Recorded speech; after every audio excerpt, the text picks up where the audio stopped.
I'd like to introduce to you Peter Scott from the CEE Bill Alliance, who's going to speak to us tonight. So, Peter, thank you very much for coming and sharing with us. And why don't you start by just telling us a little bit about yourself, who you are, where you come from, where you live, and then you can get stuck into talking to us.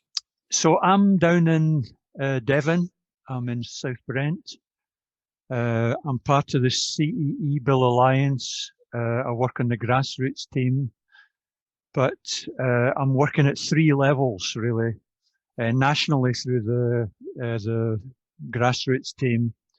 What we do is we go into constituencies all over the country and try and bolster up the campaigns that are there. You know, link people to other people, provide resources, and just, you know, get everything as maximized as it can be. Somebody else just in the waiting room there. So that's one level. At another level, I'm working constituency, Totnes constituency, although we broadened it out to the South Hams.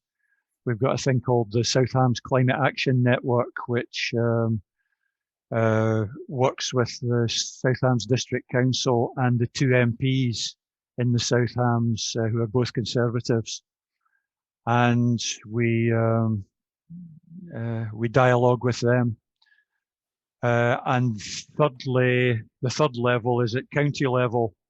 We've got a plan to take the whole of Devon and get the whole of Devon supporting the CEE bill. Every council, every MP. So far, we've got Devon County Council has signed up. We've got 3 district councils. We've got Exeter City Council. We've got another district council tomorrow. Couple coming up very soon. So there, you know, there's a lot happening at Devon level as well. I'm a musician by trade. I run community choirs, and as I say, I live in South Brent.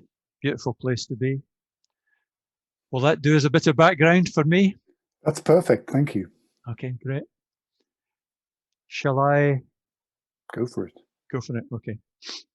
So, can I just ask, how many of you guys are full-blown activists, and how many of you are kind of new to activism? If I was to say, can I have a show? Just wave your hand or something like that. If you're new to activism. So there's a few of you. Sorry, I've got something up on my screen that's got in the way. How many of you have done quite a lot of activism? A few tentative ones here, yeah. Shaking their heads at the same time. Okay, get you. Who's kind of in the middle? Yeah, okay. How many of you have a dialogue with your MP already? Yeah, quite a few of you. Okay. Okay, I just wanted to get that clear before we start. So I'm going to share a document with you that I'm going to talk through. I like to keep things simple. I'm not going to do. I'm not going to do a complicated presentation. I haven't spent ages putting in loads of flashy files. What I've done is I've put a document for you that, as far as I'm concerned, has got most of what you're going to need when you're campaigning for the CEE bill. So if I could share that now. As you do that, we're going to make that available to people in the email that goes after this to everyone. So everyone will have that. So it's like these are the pillars, if you like, of a constituency campaign. I mean, no 2 constituency campaigns are the same, but there's a lot in common. and I'll talk to you about some of the differences in a wee while. So some of the pillars. First one is get people writing letters. And letters don't have to be complicated. It's much better if they're personalised letters. Template letters are typically just get ignored by MPs, and we have a rule of thumb, which is 100 personal letters will get you far more attention than 1,000 template letters. In fact, a lot of template letters just annoy MPs. If I click on the link, the letters link takes us to this website, which is, yeah, thank goodness for that, which is our South Hams Climate Action Network website. And if we go down there, it says write to your MP, and this is tailored for our South Hams area, but you can use it for your own area. If it's check it, write to them, that's where you find out your own MP's details. And then if you come down here and open out this box, this is what we use to facilitate people writing their own letters. If people think they have to be really complicated, but they don't have to be at all. So here's a few prompts. As a Conservative, I believe it's our duty to look after the environment and hand over the planet in a healthy condition to the next generation. So just do something like that. And so could you support the CEE bill? You know, I'm worried for the future of my grandchildren, so can you support the CEE bill? They can be as simple as that. So there's a whole load of prompts there, and you can get a lot of letters just out of those prompts. So that's the first thing. If I get you back to the document. So that's letters. Secondly, council motions. A key way to influence MPs is through councils.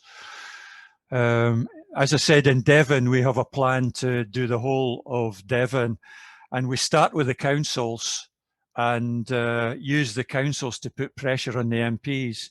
For example, in our constituency, the Devon County Council is supporting the CEE bill. Tomorrow, we think that South Hams District Council will vote to support the CEE bill. That's going to put a lot of pressure on the two MPs to support it. There are other ways to pressure as well, but this is a key one. If I click on the link, council motions, I get to this, which is a sample council motion that you can just take to your local councillor and say, look, can you put this into the council and get them to vote on it? Simple as that. Choose a sympathetic one though. And that's it basically, just very simple. So we do it at all levels. County councils, as I say, Devon County Council have signed up, and that's a Conservative council. Also, Oxford County Council have signed up, but that's another Conservative council. That's the only two county councils that we've got, so there's plenty of scope if anybody are up for this. Then there's the district councils. As I say, we've got 3, and we're hoping for all 8 in Devon. Then there's town and parish councils. Then you've got city councils. We've got Exeter City. We're about to start working on Torbay and Plymouth. And then you've got unitary councils, which are a combination of a few different levels. The motion works for all levels, and very simple process. It's yeah. I was, if I go back to the South Hams Climate Action Network page, it's also mentioned there, write to your parish or town council, and write to your district and county council, county councillor. So that's councils. The third pillar is getting a local alliance together of businesses and organisations, and that's a really important lever. It's all very well if there's just a few people writing in and it's the same faces over and over again, but if you can get it widened out so as there's some really good heavy duty businesses and organisations involved. I'm going to press the link to the South Hams Climate Action Network open letter, which appeared in, which we published in the press. When was it? I think it was in April, can't remember now. Oh no, 25th of March, it says it on the page. So what we did was we got this letter together, we sent it around to many organisations, and we contacted them by phone, we contacted them by email, we got into a discussion with a few, very little opposition, and a lot of enthusiasm. You can see some of the names here. It starts with a Berryhead Hotel. We've got building supplies, churches, parish councils, Regen Southwest, which is a major organisation. We got got Brixham College, Dartington Trust. We got Sharpham Trust, two major estates. We've got the Fleet Estates, major landowners. We got Rockfish Cafe, Green Fuse, a funeral director.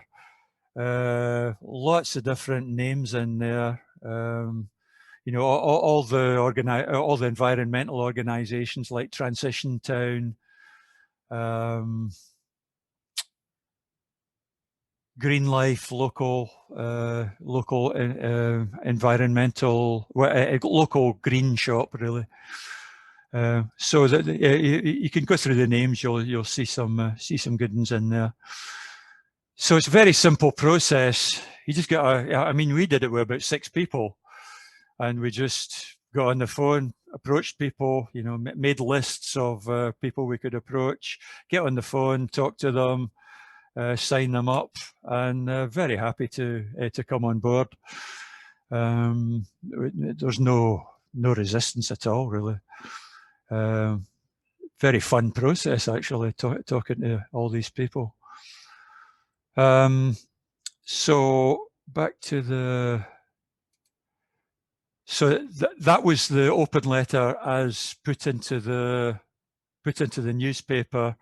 You see the link next to it says text, so that takes you to a document which has the text of the open letter there, which you're very free to use as you feel. This is the text of it was very much designed to be heard by conservative ears. It's like that there is left-wing language and there is right-wing language, and there's something kind of in the middle as well. And soon as you start getting into social justice concerns, you start to lose a lot of conservatives. You have to talk to conservatives about security and risk and professionalism and stuff like that. So we require a strong legislative framework that embeds the government's targets in law, enabling us to plan and develop our future trajectories to fit in with those targets. much more effective than starting talking about social injustice, even although social injustice should be being taken seriously by everybody. But we got to work with what is, really, rather than the world as we would like it to be. So then, for this reason, we are asking you to support the Climate and Ecological Emergency Bill, which has been proposed by a coalition of scientists, academics and lawyers, with the aim of bringing the UK's climate policy into line with evolving scientific advice. You know, I mean, we take the view that if we're producing copy that the Women's Institute is going to object to, then we're on the wrong tack. So, you know, there is nothing that the Women's Institute would object to here. And it's still radical. We have the opportunity to be the first nation to fully embrace the expert advice, establishing ourselves as a global leader and providing the certainty that British businesses need to innovate and invest, etc., etc. So that's why we use that language, and that's what we're trying to engender by using that. And we're very much trying to be cross-party and trying to attract everybody and not alienate people, but we are very, very, very much prepared to challenge on the facts and the and statements, but in a very, very friendly way. And we try and go for relationship with all MPs rather than confrontation. For that reason, I put in perhaps direct action. Direct action can work either way. It's extremely useful in some cases and downright counterproductive in others. So it's a horses for courses job, the direct action. Another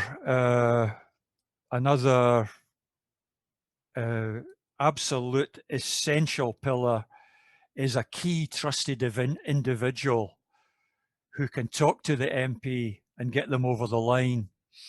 I'm going to talk to you about a couple of different case studies in a moment, and that is an absolutely essential element of it. Another thing that can be used is a meeting with the CEE Bill central team, and it's usually two people that go out. Amy, who's Dr. Amy MacDonald, she's the campaign director.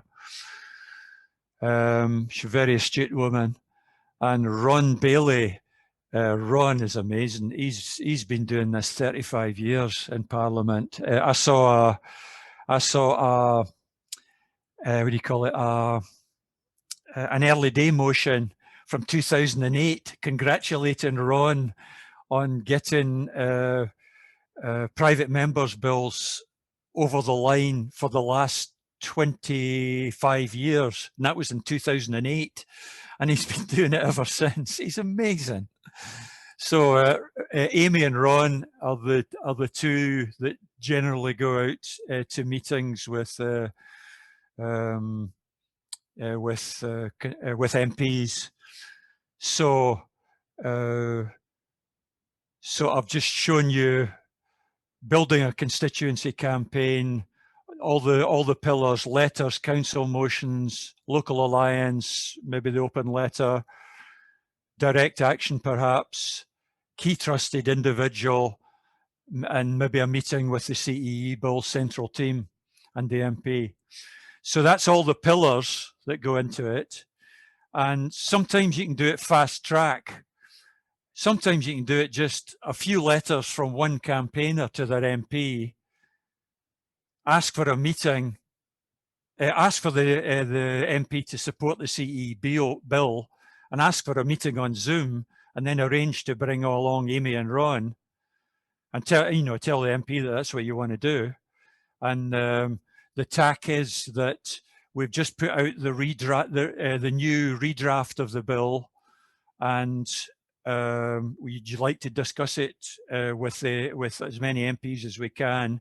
We go in and we just talk to the MPs and see if we can get them on side. And it's a great way to go in, and it cuts out a lot of the other time-consuming activity. I mean, it's a lot faster than setting up, you know, all the council motions and the local alliance and all the rest of it. Having said that, if you try it at first, then it doesn't work, then you go back to the, you know, the slow track. I just wanted to point out what one lone campaigner can achieve. You know, I talked about fast track. It wasn't actually that fast. It was a full year, but down here, this is her summary of how the year went, and it went from April 2020 to April 2021, and the key word here is tenacity. And I really hand it to this woman. She was one lone campaigner in her constituency, and this is what she managed. She contacted him originally, and you know, he went through the original things, environmental forum. I asked him a few questions about how he squared the government net zero by target with the IPC calculations. Then emailed him to support the CEE bill, got the standard response back, questioned it, emailed him with articles, just kept coming back to him. Then number 7, asked for a meeting to discuss the CEE bill. She didn't ask once, she had to ask about 4 times, just reminding him, just tenacity, just keep coming back, keep coming back, keep coming back. But very politely, keep emailing them with articles. Then number 9, we arranged a meeting with the CEE Bill team. It got rearranged twice, and then finally they got the meeting 1 year later, and the MP was very positive about the bill, and the MPs actually are there's about 5 at the moment. Could very well sign up as sponsors of the bill in the next few weeks.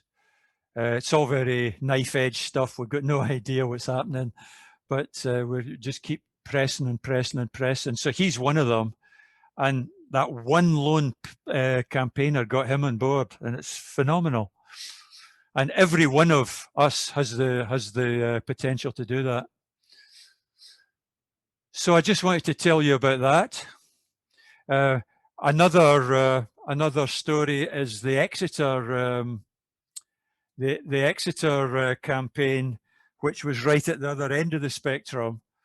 They'd been trying all last autumn to get him to support the bill. He was just sending back the same response, and we target in the CEE Bill Central Team. We targeted Exeter. That was one of the first targets that we chose. So I got in touch with the campaigners. They had no idea how to move forward. They said, "Give us some ideas." So I just made them a proposal of what they could do based on this, really, and they got a bit. There was a bit more energy around them. I sent them a letter to send to their MP. They doctored it a bit and then sent it. MP sent the same response back as he's always done. They were absolutely incensed, and they just started writing loads of letters to him. They did lots of direct action outside the Labour offices. They got motions put into the local Labour Party constituency, local Labour constituency group. But then the thing that that turned it was this key trusted individual, this woman called Maggie, who had worked with Ben Bradshaw over a few years on various things.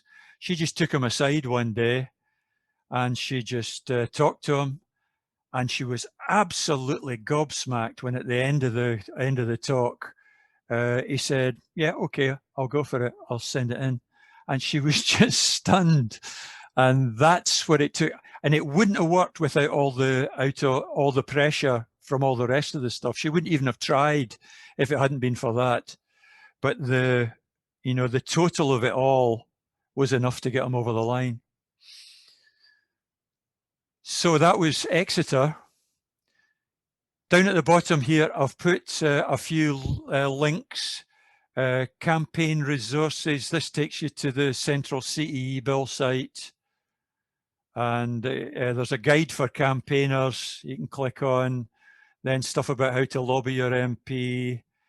And then about council motions. I've already said all that stuff. Visual campaign tools. FAQs for campaigners. Technical things about why is it called the Climate and Ecology Bill rather than the CEE Bill? What's a presentation bill? All that sort of stuff. So that can be quite helpful. Challenging incorrect claims from MPs. That's really important. We've done this on the South Hams Climate Action Network database. We've got this page, which is FAQ's database.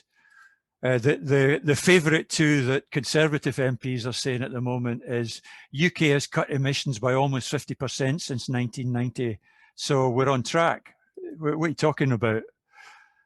So then if you look at it, it talks all about consumption emissions, and if you take into account imports and all this sort of stuff.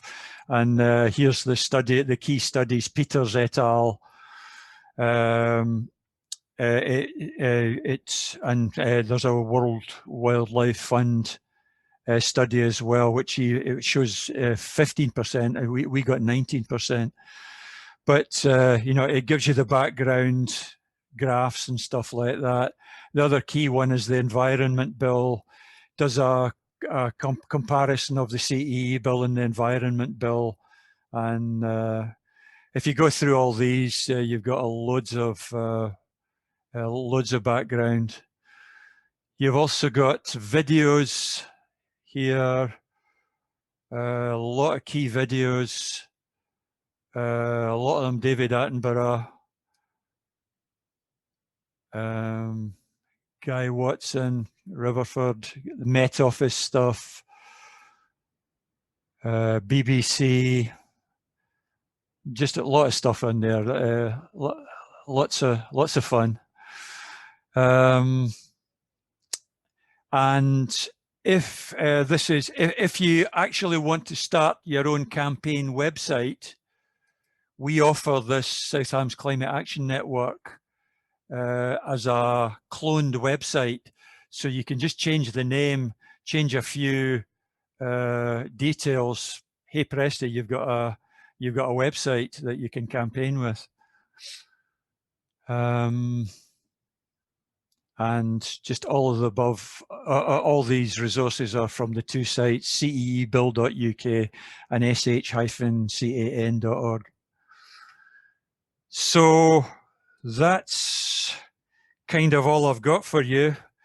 The question is, how can you use this? It's no point in sticking it in a folder on your computer and then forgetting about it. A lot of people do that. It's how do you use it? How do you get active with it?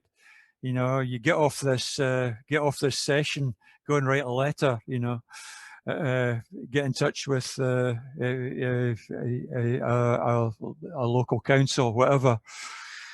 And so that's what this is all about, really. And if another thing that you could do is to put your name and your email in the chat, your constituency and your MP. And if you do all that, I can take that away and get back to you and put you in touch with existing constituency campaigns, if that's what you like. There's no pressure on you to do that, but we can do that if that's what you want. So that's my spiel. I'm going to hand back to Stefan. Thanks for listening. Thank you very much. I mean, there's some great resources there, and you explained them so well. I'm glad we've recorded them as well. So why don't we just open up to for perspectives around the place? I mean, but before we do, would anyone like you just to give an overview of the CEE bill and what it does, and or is everybody up to speed with that? So there's one has voted for that. Should we just do? Can you just give us a quick, in a nutshell, what is the CEE bill and how's it going and what it's? I know we had the big Saturday that did that, but just be helpful in case anybody isn't into that. Okay, there's a couple of people. Yes, please. Okay. Now there's a video of this on the South Hams Climate Action Network. It was done by Charlie Gardner, who's one of the scientists who created the CEE bill in the first place. And I worked with him on the script with it, and I helped produce the film. So it's called 100 MPs, and it's on the homepage of the South Hams Can. So there's just a few, essentially 4 things that the CEE bill does. First of all, it commits the UK by law to take action to stay below 1.5, to be consistent with 1.5 degrees global warming, global heating worldwide. At the moment, there is nothing, the net zero by 2050 doesn't actually do that. So that's the first pillar. The second pillar is that it requires the UK to take action to restore biodiversity and to stop the species loss and the degradation of the environment. Interestingly enough, there's just been an amendment proposed to the Environment Bill, which is echoing that. So I think we're already having some impact on the Environment Bill.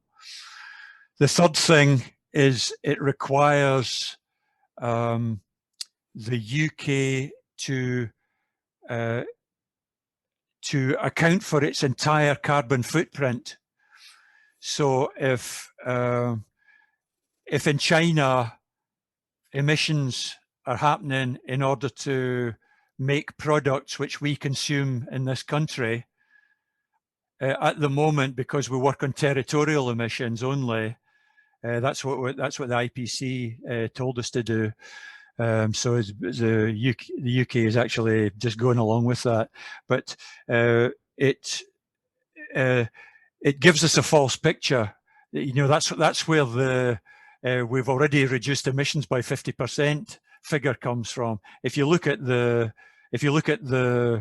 consumption emissions, all these imports and all the aviation and shipping, it gets it down to 19%, which is less than half. You know, so the CEE bill requires the government to put that into place. And the fourth thing is the Citizens' Assembly. Now, there's a lot of disinformation goes out about citizens' assemblies. It's quite unbelievable, really. I mean, people are talking about the Conservative MPs are the worst, I have to say. They're putting out all stuff about how they are tampering with British democracy, and they are confused. They are confusing constitutional power with providing recommendations. the CEE bill only ever provides recommendations, and if more than 80% of the people involved recommend something, it will then it is required to go to Parliament for MPs to vote on it, and that's the biggest requirement that there is in the CEE bill in terms of the Citizens' Assembly. Parliament is sovereign at all times. I think of it essentially as another tool on the same lines as a referendum or an opinion poll or a focus group. It's down that sort of level of thing. But the key thing that the Citizens' Assembly does that the other things don't do is it requires the people involved to think. It requires people to think through issues. And when they are confronted with issues like that, they're damn good at it. And there have been a number. Somebody just put something up about the UK Climate Assembly, which was kind of a good pilot in many ways, and it showed how there are no constitutional difficulties to overcome. You know, it went fine from that respect. The two things that weren't so hot about it, firstly, it presupposed that 2050 was the first, it was the earliest date that we should aim towards. It presupposed that, and that should not be presupposed. There's a lot of debate and dialogue about that. And the second thing was that there was no requirement for MPs to do anything more than ignore the recommendations. And a lot of the recommendations have been ignored. And so that's the two things that we can improve on with the CEE Bill, Citizens' Assembly. Mark, does that answer your question, or would you just put into the chat? Well, the only other thing I was asking was a more emphasis on the ecological side than just the climate change side. In other words, biodiversity. And I don't know how much the Citizens' Assembly last year dealt with the eco side that's going on. It was mainly focused on temperature and climate change. But maybe I missed a bit of it. But that was my. I know it was slightly disrupted by the start of COVID and the fact that they had the last session online instead of meeting in person, etc. So it was a wee bit handicapped. But that was my other one query about it. Yeah. Okay. I mean, I'd go with you on that. The CEE bill tries to put biodiversity on an equal footing with the climate measures, and it's not one over the other. Both are necessary, and there's a tendency. I mean, it's climate and ecological emergency is a bit of a mouthful. So you know, we call ourselves a climate action network, but it's a climate and biodiversity action network. Just a bit of a mouthful to get around, you know, every time. So totally agree with you. So then we've got Colin put your hand up. So what have you got for us, Colin? Yeah, it's sort of a comment, and let's discuss and let's sort of turn it into a question. I mean, just about a week ago, wasn't it? We had the Queen's speech, our poor dear Queen having to read out all this stuff from the government. As they do, with all these bland statements and 2 lines about vitally important issues, but that's the beginning of the new parliamentary session. Yep. So actually, the existing bill that we were making such efforts about has now failed, as has all legislation. That's the way it works. It gets wiped, and you restart the clock. So actually, I think, and I've actually just popped into another window and looked it up. Tomorrow, let's pray about this. Tomorrow is when the MPs ballot to get the ballot bills, the private members' ballot bills. The presentation bill, which was the CEE bill, was just to put it on the table MPs note the topic, but Yeah. they don't vote or anything. Now we have the chance in this session of a thing that's actually potentially becomes law through either not a presentation bill, either through the ballot bill or through the 10-minute rule. And the 10-minute rule is where MPs sleep outside the Secretary's office in order to be there when they open the door at 9 o'clock on a certain day or something crazy. But the ballot bills, the actual ballots event is tomorrow morning at 9 o'clock. Yeah.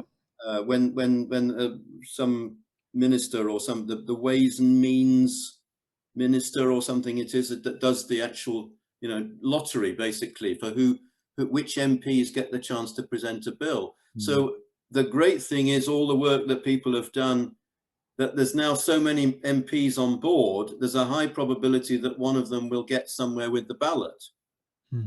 And if they do, then we want them to choose the CEE bill or a newly rewritten CEE bill with substantive content, and get them to then put that forward, because that could then become law. Yes, absolutely. Absolutely. And did you also see the letter that went into Boris Johnson asking him to put the CEE bill in the Queen's speech? Well, that we never expected that to work, but you know, it ups the ante. And then Caroline Lucas put in an amendment again. You know, it's a bit argy-bargy in Parliament, ups the ante, gets it a bit more noticed. It's all about tactics to get a bit more noticed, as Colin is saying. I'm not on the political team. There are three teams within the CEE Bill Alliance. There's the political team, who work directly with MPs in Parliament. There is the Alliance team, who get people on board like the Green Christians and many others. And then there's the grassroots team working out in the constituencies. I'm out in the constituencies. I'm not really au fait with what's happening actually in Parliament. I pick up tidbits. My understanding is that we're going for a 10-minute bill this session, that all this stuff about it having failed, it's just parliamentary jargon. Everybody knows that what happens is it stops at the end of the one session and you reintroduce it at the beginning of the next session. There's nothing complicated about it. But you know, I've just had this with Southampton District Council today. I spoke to my councillor and he was giving me all this stuff about the bill doesn't actually exist, so how can we vote on it? So I was having to take him through it, and afterwards I didn't trust him to actually go back and tell his colleagues that, so I had to send an email to the whole lot of them spelling it all out. And it's just a continuation. It's the same bill, slightly tweaked. It's got a redraft. The latest draft is up on the website. Maurice's trying to get in. Yeah, that's right. We've got Marisa and then Barbara to follow on. If you do want to make sure you get attention, by the way, clicking the raise hand on the reactions tab is one of the best ways. So, okay. Marisa, why don't you put you're on mute, Marisa, and then we'll go for Barbara. You're still on mute, Marisa. Can I just finish off what I was saying there? It was just in a line or two. So the CEE bill, it's a continuation from last session, and then this session we're starting off from a whole different place. Instead of no MPs, we're starting with 108 MPs, and they'll all sign up again. And we're trying to get Conservative MPs on board this time. Okay. So who did you want in now? I actually think Marisa's talking to someone else, actually. Oh, is that what it is? So it's Barbara. Okay. Yeah, Peter, I just wanted to bring in here to say to you and the others that, you know, Green Christian is supporting the CEE bill, and we're also supporting the local electricity bill. And so we were worried about this because we knew we couldn't go for both of them, ask our members to. but Steve Shaw, who is, I believe, involved in both, advised us that the CEE bill were going to go through the 10-minute, we're probably going to go for the 10-minute rule route, and that they were pushing the local electricity bill to try and get that in on the ballot this time. Which is why those of you who are Green Christian members will have had, you know, in our last e-news, we asked everyone to write in supporting the local electricity bill. And we're also in on the, there's letters going to all 20 MPs from Green Christian, asking them, the MPs that get, you know, the chance to choose the bill, to go for the local electricity bill, which will help. You know, it's one area that will boost our challenge to bring down the carbon, is to do something about our electricity supply. So, okay, just want to explain that. Brilliant. Brilliant, thank you. Okay, who's next? Well, if nobody else is coming in, Peter, I'm very interested in these 5 MPs who are presumably on the Conservative Environmental Network, or at least are they they're Conservative MPs? Yes. Okay.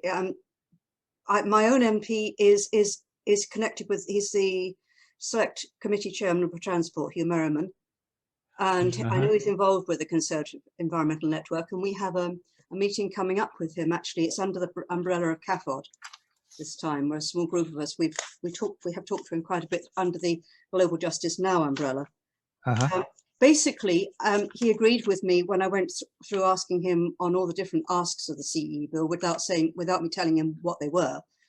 And at the end of the meeting, I said, you know, all these things are actually with the CEE bill. Do you think you could support it? Nice one. But you know, the Conservatives are in a bind, aren't they? They need somebody. One of them, a few of them, needs the courage to step above, you know, put the head above the parapet. Yeah. Don't they? Because I think that there's probably are a good number of Conservative MPs who do support the principles. Yeah, we get told this all the time, actually, that we support the principles. Yeah. And I,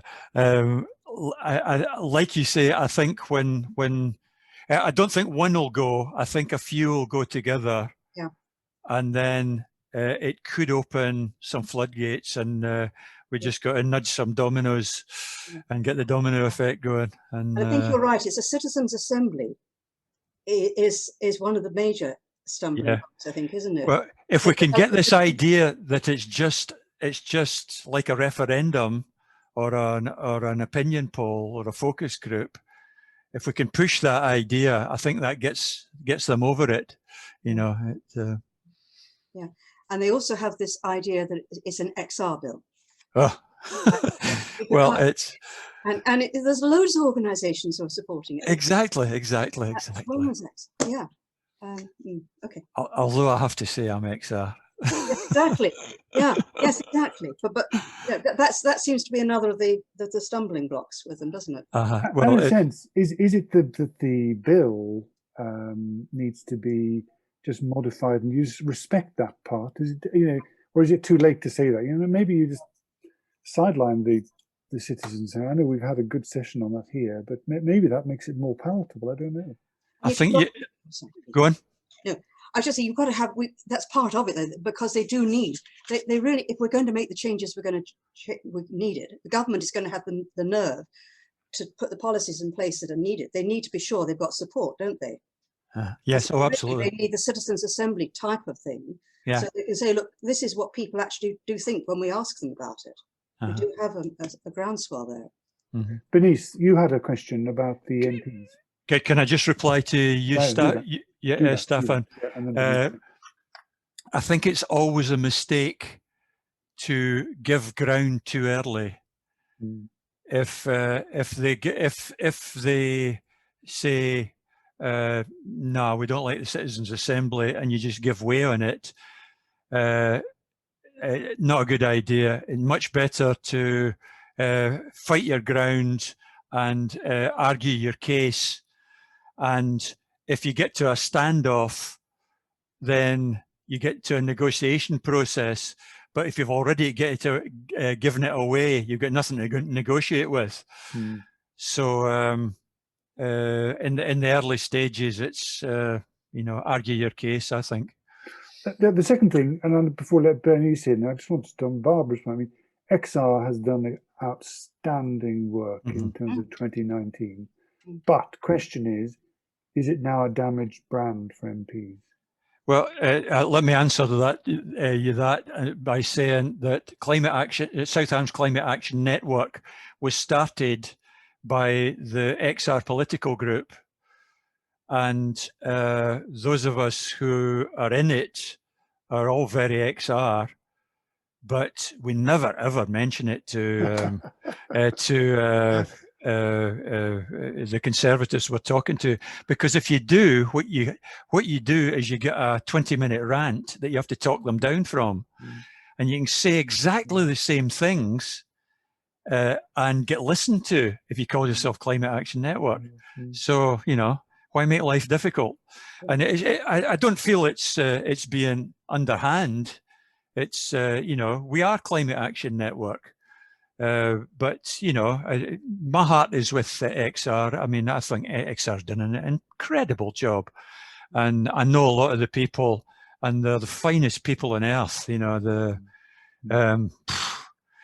some of those people, what they've done. I mean, my friend Larch Maxey, I used to work with him on fracfree.nes.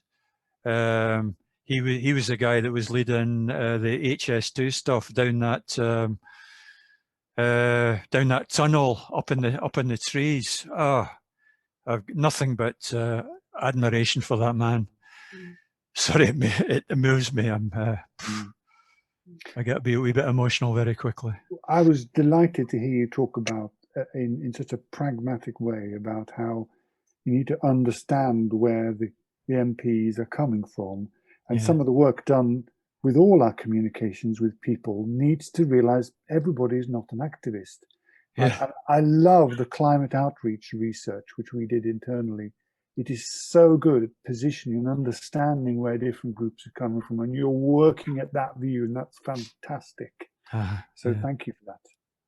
Yeah, that word activist, all that means is that you're active. And you can be active in lobbying. You can be active in direct action. It's all part of the same the same thing. Sorry, Bernice, I keep interrupting you. Go.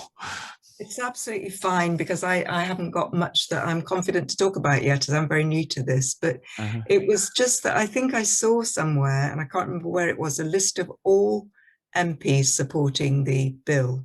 Because you mentioned MPs in Devon and somewhere else, but there are quite a group, aren't there? Oh yeah, there's 108 MPs. It's on the CEE Bill website. On the CEE Bill website. I think the link's on that document. Okay, that's brilliant. Thank you. Sorry, I interrupted you again.